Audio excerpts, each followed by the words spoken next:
Bien, nous allons commencer. Je suis donc Georges Grégorio, je me présente, je suis maître de conférence à l'IA de Pau. Alors, s'il vous plaît, est-ce que vous pourriez éteindre vos micros, s'il vous plaît? Merci. Donc, je disais, je me présente, donc je m'appelle Georges Grégorio, je suis maître de conférence à l'IAE de Pau-Bayonne et je suis responsable de la première année du master contrôle de gestion et audit organisationnel, master CGAO. Donc, je vais vous présenter le master dans les grandes lignes. Alors, tout d'abord, on va commencer par les objectifs de la formation. Donc, ce master, comme son nom l'indique, forme les étudiants aux fonctions générales du domaine du contrôle de gestion, que ce soit dans les entreprises privées ou dans les entreprises publiques. Donc, on peut citer quelques-unes des champs d'activité ou des champs de compétences auxquels prépare le master CGAO. Donc, pilotage opérationnel et stratégique, élaboration de procédures et outils de gestion, réalisation de prévisions, des analyses de résultats, de la production d'informations, le reporting, évidemment le respect et l'efficacité des systèmes de contrôle interne et de gestion des risques et le management des équipes. Alors ceci, c'est dans les entreprises d'une certaine taille, mais pour des entreprises de taille un peu plus réduite, comme les PME, PMI, le master forme également les étudiants aux fonctions de directeur administratif et financier en leur donnant les qualités nécessaires pour manager, superviser la gestion financière et optimiser les performances en entreprise. On peut également signaler que le master CGAO bénéficie d'un certain nombre de partenariats. D'abord, la formation de Pau appartient à une association qui fédère l'ensemble des masters CGAO en France. Donc, elle fait partie à ce titre-là de l'association des masters CGAO. Mais également, la formation bénéficie de trois grands partenariats. Un partenariat avec la DFCG, qui est l'Association nationale des directeurs financiers et de contrôle de gestion. Un autre partenariat avec le CIMA, dont je parlerai tout à l'heure et qui est un organisme d'accréditation des diplômes sur le plan international. Et enfin, un partenariat avec l'IFACI, qui est l'Institut français de l'audit et du contrôle interne. Alors, ce master propose deux parcours à l'issue de la première année. Donc, on va détailler dans cette présentation d'abord la première année et ensuite, je vous parlerai des deux parcours qu'il est possible de suivre en deuxième année. Alors, tout d'abord, la deuxième année, c'est un socle commun. Tous les enseignements sont communs à tous les étudiants. Donc, les cours sont organisés en 2 semestres. L'objectif est de donner des bases solides dans le domaine du contrôle de gestion, de la finance, de l'audit à l'ensemble des étudiants qui rentrent dans le master CGAO. Donc, au cours du semestre 1, il y a un certain nombre de matières qui seront abordées, telles que la comptabilité financière, les décisions financières d'investissement et de financement, la gestion informatique des données, l'anglais, les principes d'audit et de contrôle interne, la gestion administrative et sociale, évidemment la comptabilité analytique de manière approfondie. Il y a également un module d'accompagnement pour chacun des étudiants qui s'appelle donc accompagnement de projet individuel. Il y a des travaux de groupe qui sont proposés à l'ensemble des étudiants du master et des masters de l'IAE de Pau de manière générale, et une initiation à la recherche, une première étape, un premier niveau. Les volumes d'heures sont en gros d'une quarantaine d'heures par matière.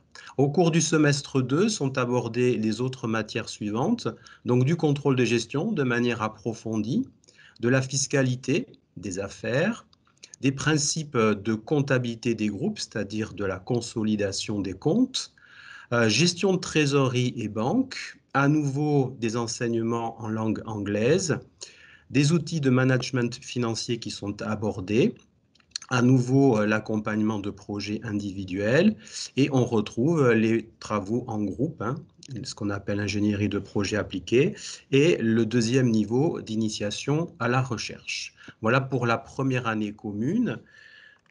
Pour la deuxième année, donc ensuite, il y aura une alternative qui va s'offrir à chacun des étudiants. Donc un étudiant peut choisir un parcours parmi les deux possibilités suivantes. Un premier parcours qui s'appelle donc parcours CGAO en alternance. Et là, comme son nom l'indique, le cursus se fera en alternance, c'est-à-dire d'une manière générale, 3 semaines en entreprise et 1 semaine à l'IM. Enfin, il y a un deuxième parcours qui est appelé à l'international CIMA. Dans ce cas-là, le troisième semestre est effectué dans une université étrangère. Les enseignements seront en langue anglaise, de manière privilégiée, et sera suivi d'un stage de 4 à 6 mois en France et ou à l'étranger. Alors, je vais revenir peut-être davantage en précisant les choses pour le parcours CGAO en alternance. Donc, j'ai indiqué sur ce schéma le déroulement des 2 années avec la première année où on voit bien les 2 semestres, l'enchaînement des 2 semestres avec les matières communes à tous les étudiants, ce qui est indiqué sous l'appellation tronc commun. Et à la deuxième année, où on voit bien les semestres 3 et les semestres 4 qui se déroulent en alternance. Il est proposé aux étudiants de réaliser un stage à la fin de la première année pour une durée de 8 à 12 semaines. Ce stage est facultatif. Il est généralement très utile aux étudiants quand ils iront en alternance, certaines entreprises proposent de suivre ce stage-là de manière à ce que l'alternance soit finalement un continuum, une continuité avec le stage proposé. Dans ce cas-là, les enseignements des semestres 3 et 4 reprennent les enseignements suivants. Donc, vous avez de la gestion des ressources humaines approfondies, du contrôle et de l'audit, de la finance appliquée, droit et fiscalité des entreprises, donc pour des volumes importants, ces 3 dernières disciplines qui sont assez fondamentales. Un certain nombre de séminaires sont proposés de manière à approfondir certains champs importants.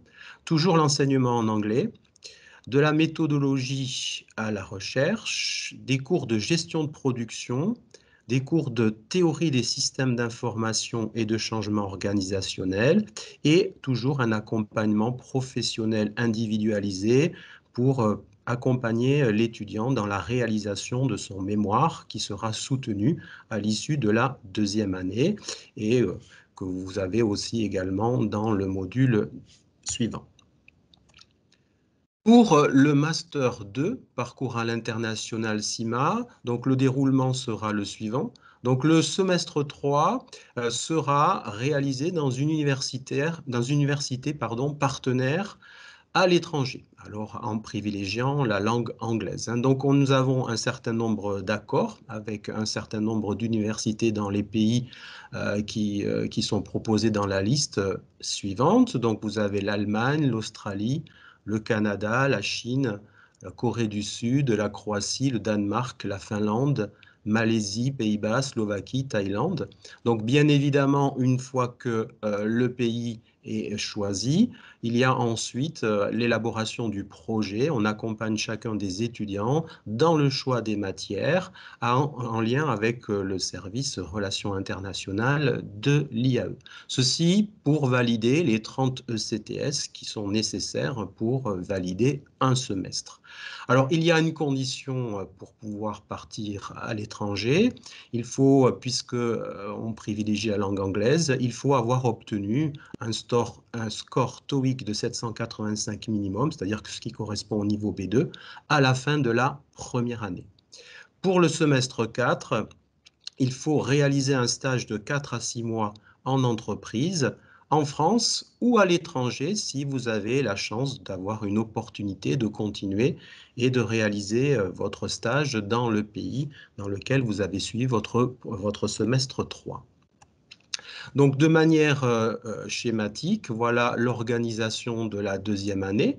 Donc, on retrouve toujours la première année avec ce socle commun d'apprentissage, avec le tronc commun semestre 1 et semestre 2. Puis, la deuxième année, donc vous voyez figurer le semestre 3 à l'étranger et le semestre 4 avec le stage de 4 à 6 mois. Alors, figure également sur ce schéma ce qui est indiqué prépa CIMA. Donc, je vais y revenir tout à l'heure, mais il faut savoir que l'IAE de Pau permet également aux étudiants de passer un examen et de bénéficier d'une accréditation qui donnera une qualification internationale en plus de leur diplôme du master CGAO. Cette prépa se fait en e-learning puisque nous avons des conventions, une convention avec un organisme anglo-saxon de formation. Donc cette inscription se fait au cours de la fin de la première année et ensuite, eh bien, tout au long de la deuxième année, à l'initiative de l'étudiant, il y a une formation, un suivi individualisé qui permet d'être prêt pour valider ce diplôme, dont je parlerai un petit peu plus loin. Voilà, donc ce CIMA, donc le Master CGAO, bénéficie de cette accréditation et CIMA signifie Chartered Institute of Management Accountants et c'est un organisme d'accréditation qui est reconnu dans le monde entier. Il propose un cursus de qualification dans le domaine du management accounting, c'est-à-dire de manière générale du contrôle de gestion. Donc ce qui est à souligner absolument, c'est que en plus du diplôme du master, donc le master CGAO, les étudiants qui suivent cette voie-là, cette option-là en deuxième année, ont la possibilité de présenter un diplôme qui va s'appeler Advanced Diploma in Management Accounting et qui est proposé par le CIMA et ce qui permet aux étudiants qui le souhaitent de développer de réelles opportunités de carrière à l'international puisque ce diplôme est évidemment reconnu par toutes les grandes entreprises, y compris en France. Alors, quelques mots sur le CIMA. Donc, le CIMA propose des études, des diplômes. Alors, les études sont organisées sous forme de piliers. Vous avez donc le pilier entreprise, le pilier lié à la performance et le pilier lié à la finance. Et avec trois niveaux de qualification. Un niveau de qualification opérationnel, un niveau de qualification management et un niveau de qualification stratégique. Le Master CGAO vous donne par équivalence le niveau opérationnel au complet et le niveau management, sauf une seule unité d'enseignement qui est le cas de synthèse, puisque à l'issue de chacune des années, il y a un cas de synthèse qui permet de valider le niveau suivi par les étudiants. Donc, pour résumer, le Master CGAO donne à l'étudiant qui suit le cursus CGAO à Pau de bénéficier de ce niveau management sous réserve d'obtenir de valider le cas de synthèse proposé.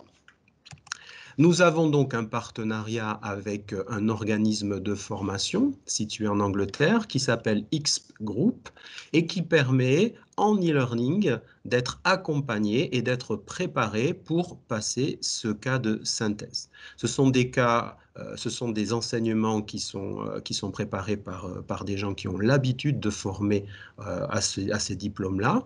Et donc, l'étudiant permet à son rythme d'avancer et de préparer le cas de synthèse.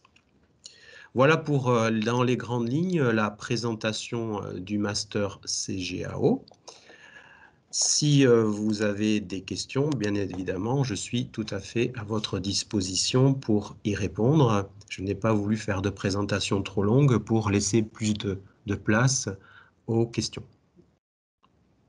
Alors, je ne sais pas si certains veulent poser des questions sur, la présentation et sur le master CGAO que je viens de faire.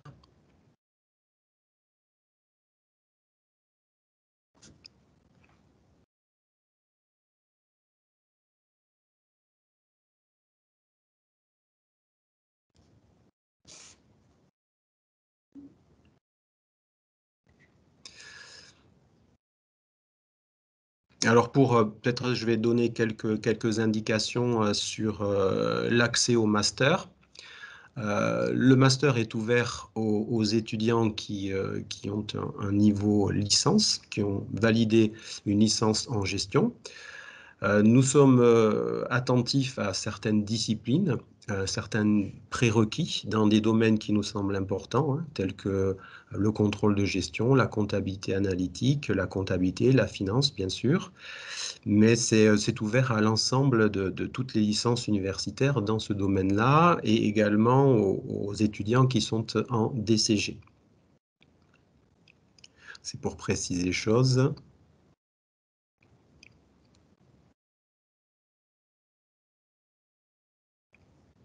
Est-ce qu'il y a des questions éventuellement?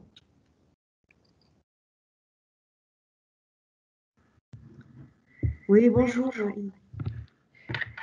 J'espère qu'il n'y a pas trop d'écho. Ça va? Emmanuel Cardillo, je suis aussi responsable du master avec Georges Grégorio. Je vois dans la liste certains des étudiants de L3. N'hésitez pas à poser des questions hein, sur cet accès au master. C'est le moment.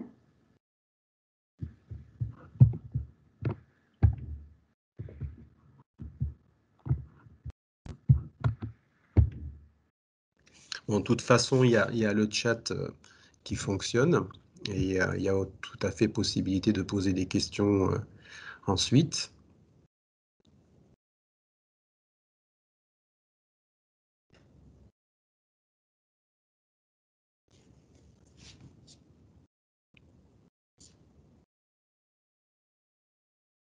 Oui, bonjour, moi j'avais une question. Oui, je vous Euh, écoute.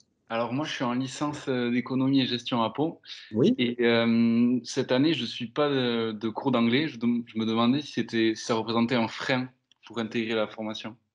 Alors, il faut savoir que d'une manière générale, hein, pour valider un master à l'IAE, et un master de manière générale d'ailleurs, il faut valider un certain niveau en anglais. Et donc, pour valider le master, il faut atteindre un certain score en anglais en passant ce que l'on appelle le TOEIC, le test TOEIC. Donc, il vous faudra de toute façon, pendant 2 ans, vous préparer à valider un certain niveau de TOEIC pour valider votre master. Alors, est-ce que vous avez quand même suivi des enseignements en anglais? Non, en fait j'ai pas suivi d'enseignement. J'ai suivi une certification en espagnol parce que je savais que dans le master CGAO on préparait une certification en anglais. Du coup ça me permettait d'avoir deux certifications. Oui, oui. Donc, il vous faudra faire l'effort. Bon, après, il y a des accompagnements hein, au niveau de l'IAE de Pau. Il y a tout un tas d'accompagnements pour aider des étudiants qui, comme vous, ont un profil plutôt hispanophone plutôt qu'anglophone. Donc, il n'y a pas de souci, on vous aidera, mais il faut savoir que de toute manière, pour valider le master, il vous faudra quand même valider un certain niveau d'anglais. D'accord, merci beaucoup. Je vous en prie. Est-ce qu'il y a d'autres questions?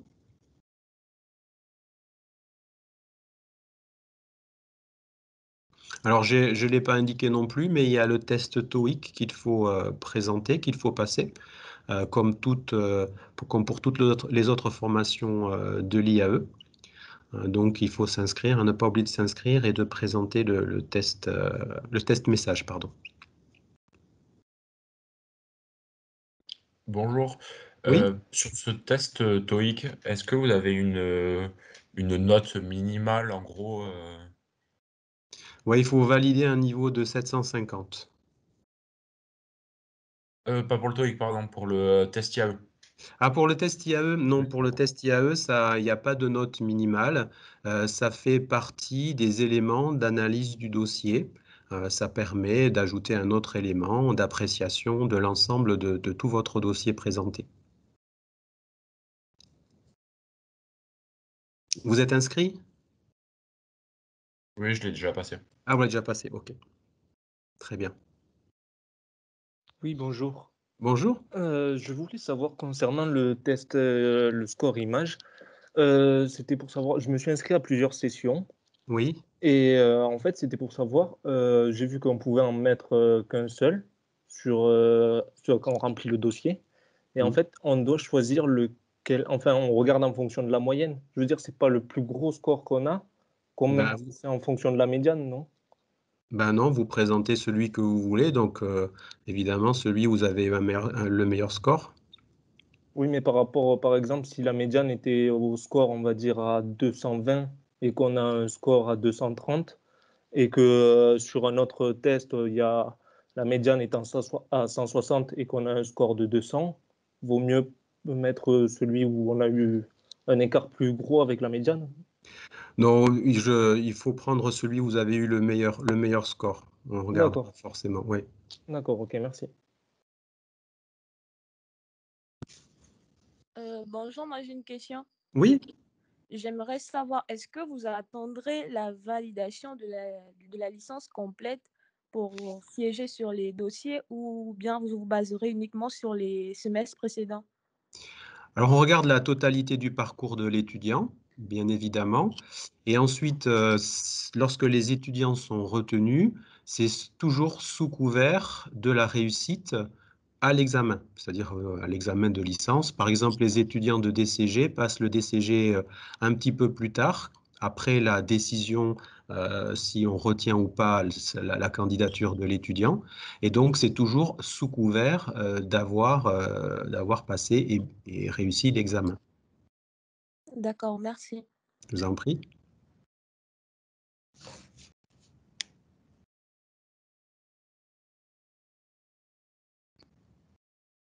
Est-ce qu'il y a d'autres questions? Bonjour. Oui, Merci bonjour. pour la présentation du master. Je voulais Je vous savoir à en peu près prie. combien de candidatures vous recevez en totalité, en moyenne, et combien vous en retenez dessus. Alors, dans le master CGAO, il y a 25 places. Donc, on ne va pas au-delà de 25 candidats retenus. Nous recevons beaucoup de candidatures. Ce sont des e-candidatures, donc des candidatures en ligne. Et il y a un peu moins de 300 candidatures sur le master CGAO l'année dernière, sachant qu'il y a des multi-candidatures. Donc, comme les étudiants candidatent à pas mal de masters, ça fait que ça donne un chiffre relativement important. Je ne sais pas si j'ai répondu à votre question. Si, complètement. Oui, Merci. voilà. Après, vous avez la possibilité par chat aussi de poser des questions à des anciens, des étudiants ou des étudiants en cours. Donc, ils vous donneront leur appréciation et font part de leur recul par rapport à l'entrée dans le master, à leur candidature, etc. hein.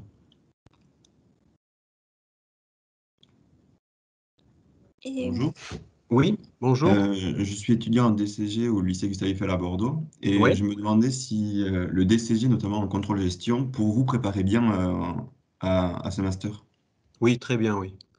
Chaque année, nous avons plusieurs étudiants de DCG. Il n'y a généralement aucun souci. D'accord, merci beaucoup. Avec plaisir. Je crois qu'il y avait une question, mademoiselle Herpin. oui, c'est pour savoir Oui. à peu près la part de d'étudiants qui vont plutôt dans le privé et d'autres qui se destinent plutôt vers des entreprises publiques. Public. Alors, pour tout avouer, il y a assez peu d'étudiants qui vont dans le domaine public. hein. C'est arrivé. Par le passé, il y a eu des étudiants, il y a une étudiante qui est partie dans le service des impôts, une autre qui était à Pôle emploi. Bon, c'est un organisme un peu particulier, mais généralement, les étudiants se destinent essentiellement dans le privé, à aller dans le privé. hein. Alors, les entreprises sont de toute taille. Nous avons pas mal d'étudiants enfin des grands groupes ici dans le coin qui nous prennent de manière régulière des étudiants en apprentissage, comme Safran par exemple, comme Euralis, comme Total. Mais aussi, il y a des petites entreprises, des PME, avec des apprentissages, des alternances de manière générale qui sont tout à fait intéressantes aussi. Mais c'est plutôt du domaine du privé, plutôt du domaine du contrôle de gestion industrielle.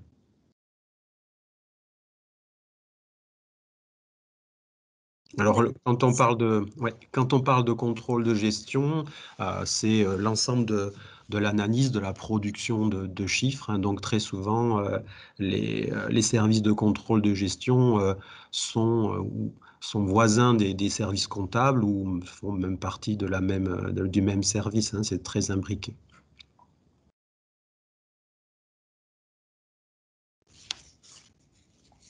Est-ce qu'il y a d'autres questions? N'hésitez pas, hein.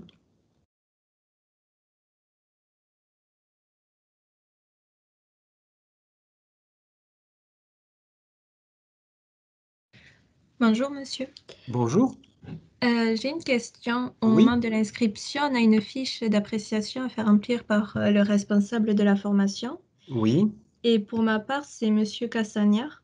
Oui. Et le truc, c'est que j'ai aucun cours, j'ai jamais eu cours avec ce professeur. Et du coup, est-ce que ça vaut réellement la peine que je le fasse remplir par lui ou est-ce qu'il vaudrait mieux que je le fasse remplir par un prof que j'ai? Ben, vous avez tout à fait raison. L'idéal, c'est que vous confiez cette fiche-là à l'enseignant qui vous connaît et si possible dans les domaines évidemment qui nous intéressent, hein, dans le domaine de la comptabilité, finance, contrôle de gestion. Donc tout à fait, il n'y a aucun souci. Il y a marqué responsable, mais de fait, comme vous venez de le dire, très souvent le responsable n'est pas particulièrement disponible, hein, parce qu'il est déjà pris par ailleurs ou il n'est pas peut-être du domaine qui nous intéresse le plus. Donc il n'y a aucun souci. Vous pouvez vous adresser tout à fait à un enseignant qui vous connaît bien et qui est le plus à même d'apprécier vos qualités. D'accord. Merci. Léa, vous pouvez me faire parvenir votre fiche, il n'y a pas de souci. Ben, D'accord, j'allais vous le demander. ben voilà. Merci. Est-ce qu'il y a d'autres questions? N'hésitez pas.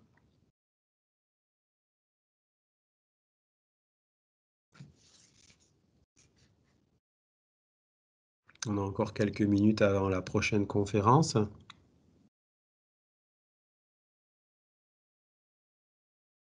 Bon, sachez, pour ceux qui sont à l'Université de Pau, mais également pour tous les autres, vous pouvez trouver nos adresses mail à Madame Carniello ou la mienne pour nous envoyer éventuellement des questions ou directement cliquer sur le lien sur le site qui vous permet de poser des questions. Les questions ensuite nous sont adressées et il n'y a pas de souci, hein.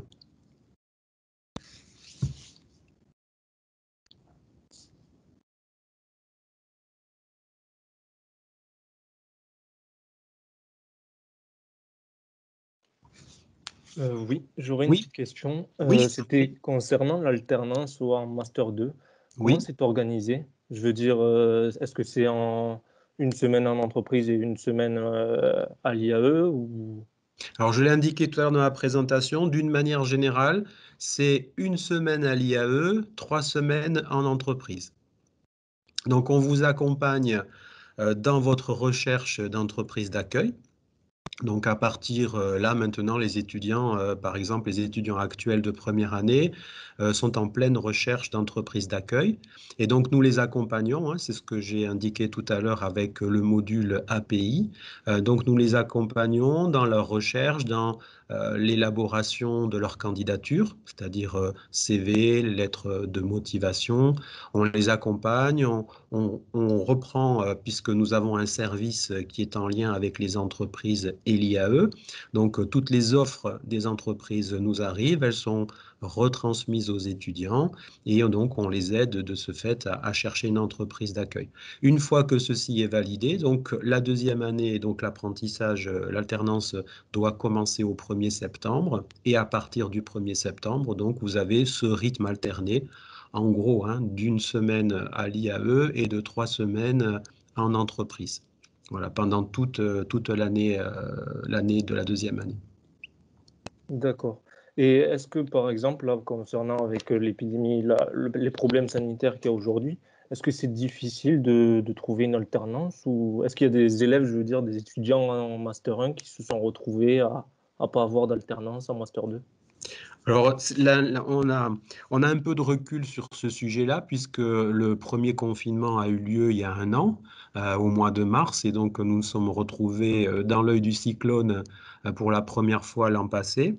Et donc, nous avions quelques inquiétudes. Les étudiants, évidemment, hein, vous le comprenez aisément, avaient pas mal d'inquiétudes sur ce point-là.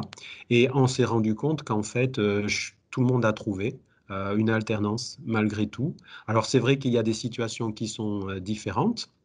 Il y a des entreprises dans lesquelles l'étudiant était en présentiel et des situations où l'entreprise était à distance. Mais même lorsque c'était à distance, il y avait quand même un suivi et un encadrement qui était vraiment fait de manière la meilleure possible. L'étudiant n'était pas livré à lui-même tout seul, hein. Donc, les entreprises, bon, c'est le régime, si vous voulez, général de tous les salariés d'entreprise, avec, on favorise maintenant le télétravail. Donc, bien, l'alternant était au même régime que les autres, mais il n'y a pas eu de souci. Alors, il faut savoir, hein, ça c'est une information aussi qui est globale à tous les masters de l'IAE. Nous avons un suivi entre l'université et l'entreprise pour voir comment ça se passe pour chacun des alternants. Donc, il y a des visites qui sont prévues. Donc, 2 fois par an, on se rend dans l'entreprise et on discute avec l'étudiant et le tuteur en entreprise pour voir si tout se passe bien et comment les choses se déroulent, et s'il y a lieu, comment on peut adapter les choses si jamais il y a des soucis. Ça n'est jamais arrivé jusqu'ici, ça se passe toujours bien, y compris pour les entreprises qui favorisent le télétravail. Les étudiants qui sont en télétravail, bon, bien sûr, hein, vous savez ce que c'est que de faire des cours à distance, c'est toujours un peu moins agréable que d'être en présentiel, mais de manière générale, ça se passe bien, même quand c'est à distance. Je ne sais pas si j'ai répondu de manière globale à votre question. Voilà. Totalement, merci beaucoup. Je vous en prie. Est-ce qu'il y a d'autres questions? Il va falloir qu'on s'arrête puisqu'il y a les autres conférences qui commencent. Non? Bon, bah alors, comme je disais tout à l'heure, on va s'arrêter là, mais n'hésitez pas. Si vous avez des questions, il y a le chat qui est ouvert et il y a nos adresses mail, les coordonnées de l'IAE de manière générale, et vous pouvez tout à fait envoyer vos questions ultérieurement. Merci pour votre présence. Merci pour les questions qui ont été posées et qui ont certainement servi à d'autres. Je vous souhaite une bonne continuation. À bientôt peut-être.